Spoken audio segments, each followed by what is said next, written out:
ويلكم باك. السلام عليكم ورحمة الله وبركاته. هكلمكم النهاردة عن صوت الف.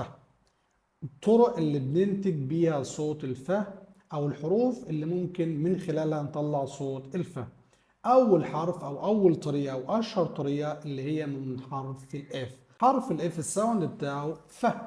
ف. وفي البداية كده خليك عارف إن صوت الف voiceless. voiceless يعني إيه؟ تحط كده الثumb ده كده على الفوكال كورد وتقول ف. ف. مش هتحس بأي فايبريشن هنا ولا اهتزاز، دي معناها voiceless. ليه؟ عشان ما تتوش مع صوت ال ذ. يس، فده ف. يبقى أول طريقة هننتج بيها صوت الف من حرف الاف، ودي الكومن الأشهر. تاني طريقة البي اتش دايجراف. البي اتش مع بعض كده، البي لوحدها لها ساوند والاتش لوحدها لها ساوند، الاتنين مع بعض كده اسمهم البي اتش دايجراف.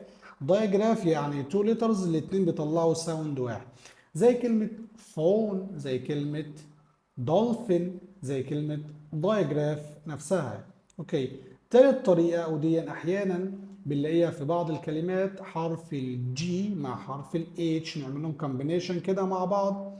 طبعا الجي لوحدها لها ساوند والاتش لوحدها لها ساوند، الاثنين كومبينيشن مع بعض بيطلعوا صوت الف، زي كلمة كاف، زي كلمة راف، زي كلمة enough.